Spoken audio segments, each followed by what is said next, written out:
Yay! Thank you, Dr. Sims. Our third panelist speaking to the future of Black people, Kwanzaa and the Nguzo Saba. We have Inland Area Kwanzaa Group member, Dr. Arnett Carl Duncan. We call him Dr. Quayle. Dr. Arnett Carl Duncan, or Dr. Quayle, is an educational consultant, retired history teacher, and long-term activist scholar. He will share perspectives and successfully applied strategies for increasing youth and community engagement with the Nguzo Saba and our best cultural teachings to inspire us now and into the future. Dr. Duncan. Asante. It is a pleasure to be here, to be amongst some old friends, some old faces from the IE that I haven't seen in the last several years. It's an honor. I want to express my appreciation to Brother Suja and Sister Jamil for their challenging and interesting presentations. And I want to pick up where they left off. And as they were talking, a question came to mind.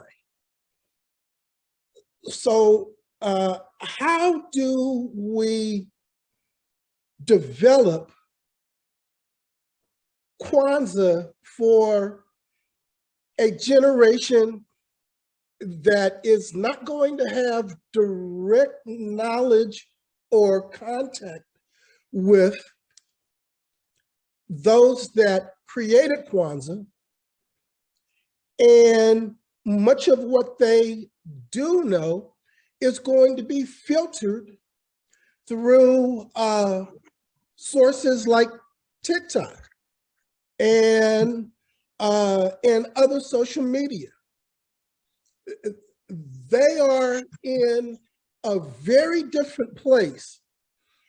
And here I'm speaking of those pre-adolescents to 23, 24 years old.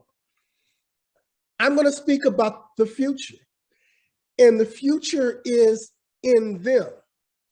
And if we neglect to properly build into them, we neglect our future.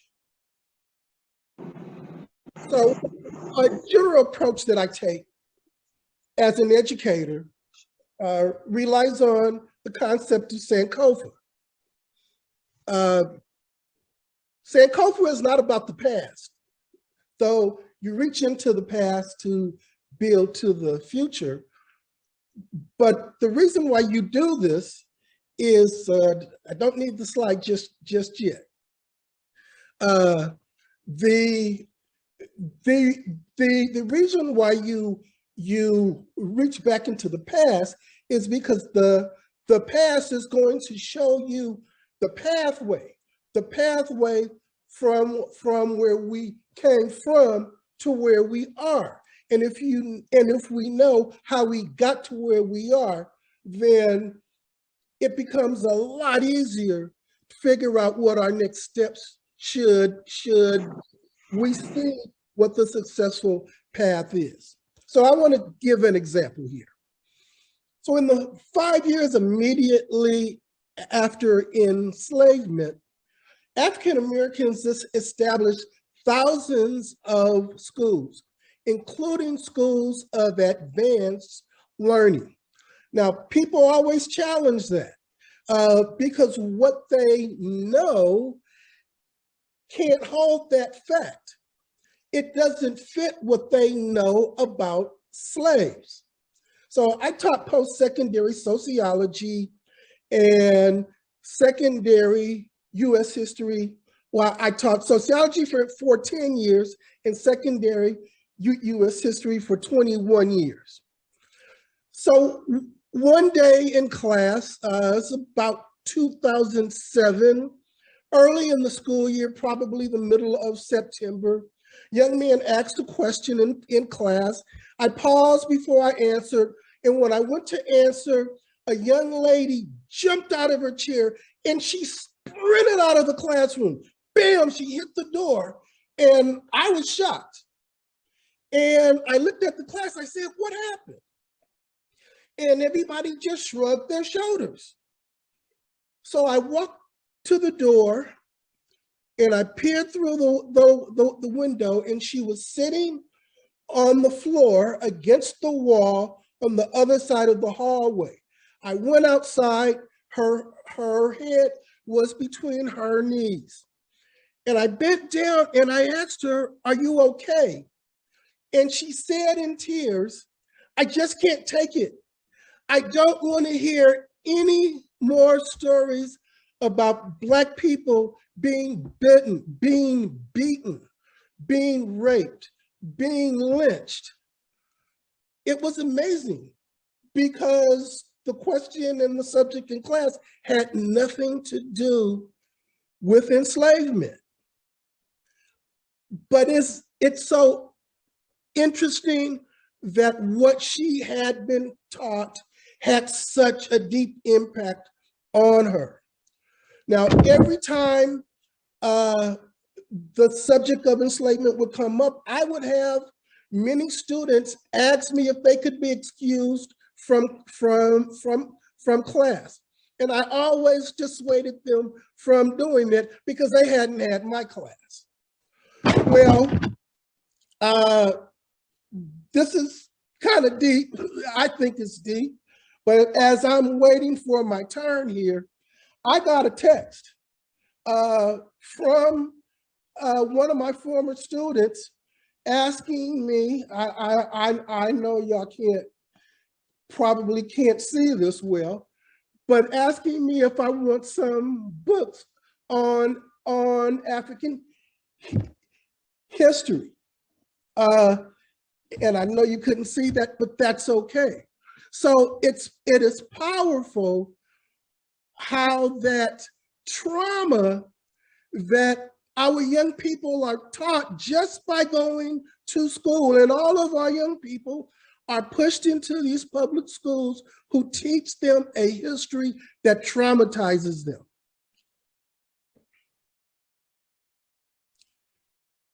So the idea that slaves are uneducated, ignorant, wretched, and beaten down is just not the whole factual base. We were taught that it was illegal for slaves to learn to read. But those are the facts that they know, and those facts distort the true facts. The truth is that 800,000 enslaved persons, I hope that some of y'all were thinking, why does this brother keep talking about slaves? Why is he talking about slaves? Because that's how our children are taught. They're taught about slaves. They're not taught the truth that our people were enslaved, human beings that went through a very short period in our existence in enslavement. The fact is that 800,000 enslaved persons were literate before enslavement ended. Give me that first slide. See, there's a tradition in our culture, a tradition of education. It happened in circumstances like this where there weren't many resources, but we found a way to put things together to make sure that our children were educated. Next slide. That tradition that we continued deep in the woods back in the 16, 17, 1800s in Virginia or Alabama or Tennessee, we brought that tradition with us from the continent to America. Next slide. And that tradition goes all the way back, all the way back. We're talking about 5,000 or 6,000 years ago, to the very beginning of learning, to the very beginning of creating knowledge systems. This is part of the legacy that we have as African people. So knowing this changes the whole narrative of African American possibilities. When you know this, it makes sense that our ancestors were too clever to be broken down. We survived, and in our resiliency, we went into the woods. We took a page out of a book, and we taught each other how to read, and we used that knowledge to build, such that when enslavement was over, yes, we were ready to build when enslavement ended. We did not come out of enslavement broken down, busted, and pinned to the curb. Okay, so the first point I'm making here is, the first point I'm making about the future of Kwanzaa is that we must educate ourselves about our progress, not the history. Understand that the history just shows us the pathway to our progress, and our progress then pushes us into our future. So that's the first point. We must educate ourselves about our progress. Second point, the essence of Kwanzaa is the Nguzo Saba. While Kwanzaa is a week-long celebration at the end of every year, the principles are to be practiced daily, 24/7, 365. They are what makes a community. The principles are not unique to Black folk.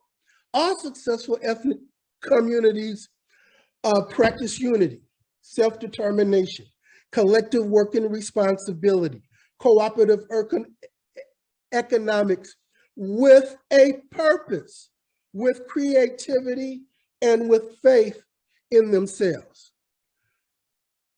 There are a lot of successful African Americans. Sister Jamil told us that we have trillions of dollars at our disposal. Yet we do not use those resources in ways that allow us as a community to come up. Individuals come up, individuals do very well, but we are still fighting to bring the communitarian concept into play where the Nguzo Saba is concerned.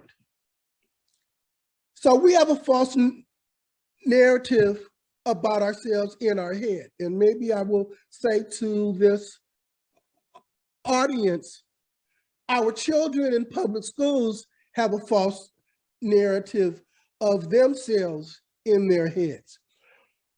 The false narrative is the core curriculum of the education system. The education system teaches me how to use us to make money for me.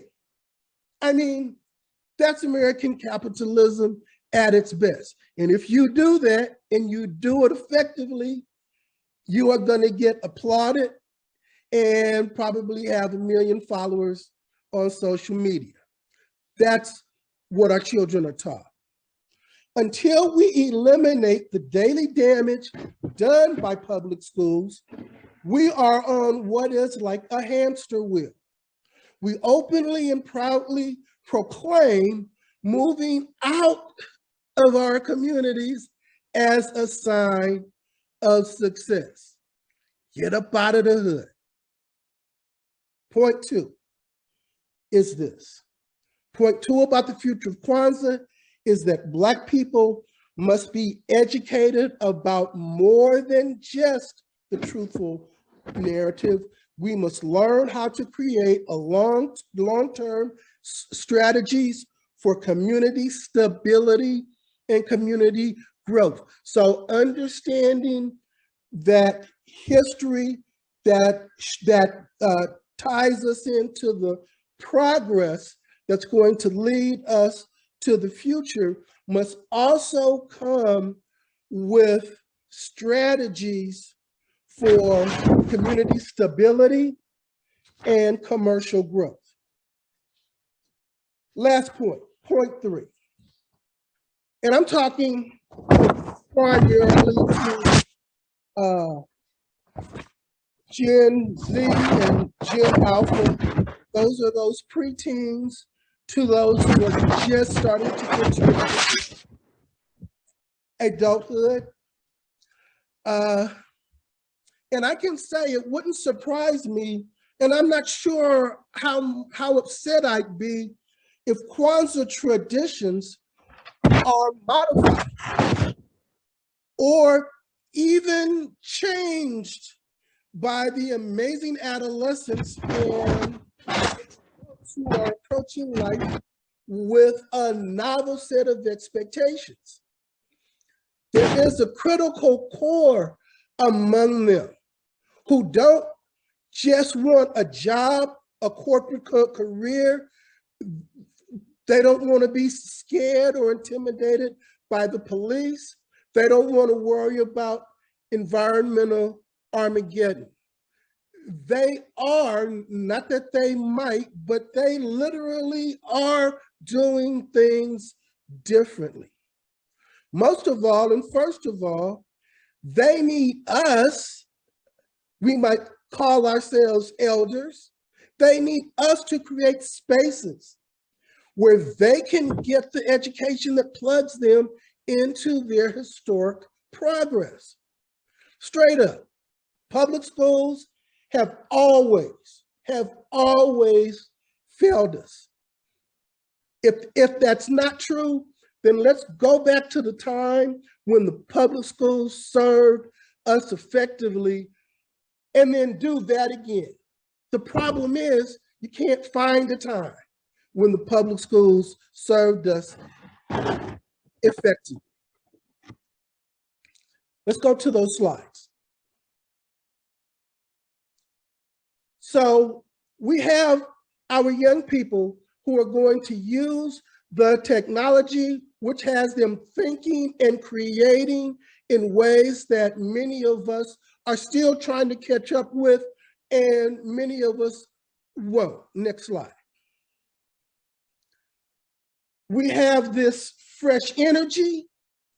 They come with a lot of positive ideas. They are a can-do generation. Next slide. The tradition of education takes us back to the 60s, to those spaces where Kwanzaa was created. Next slide. It takes us into those old schoolhouses where my great-grandmother was educated. Next slide.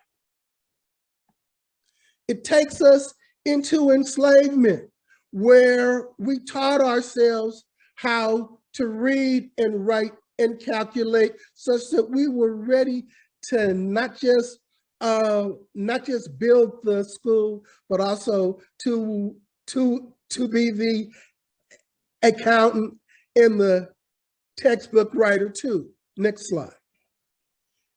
Takes us back to the educational tradition that we brought with us from the continent. Next slide. It takes us to our ancient tradition, where education was at the heart of not just learning, but learning was part of worship. Next slide. It takes us back to the beginning of who we are. Next slide. And with that, we see our path forward into our future. Next slide.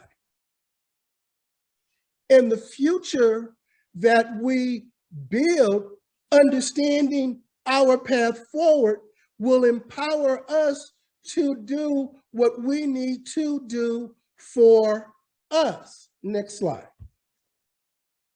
And so the Nguzo Saba, the principles, then become alive, and they become practical when we understand how they connect us with our past, and they are the light that takes us into the future. Next slide. And it is these youngsters here, these children, that are going to be the ones that are going to create a future with Kwanzaa, a future with the Nguzo Saba, but it's going to be a future of their making. So my last point and my third point.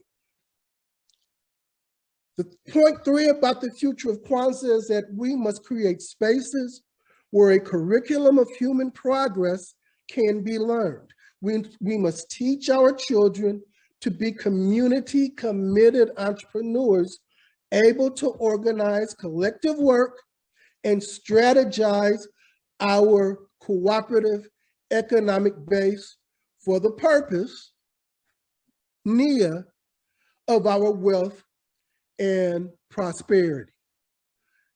I believe that our children are our future. Teach them well and get out of their way. Thank you very much. Asante sana.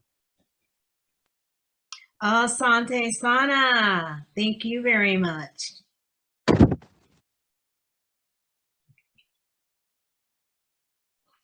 I want to say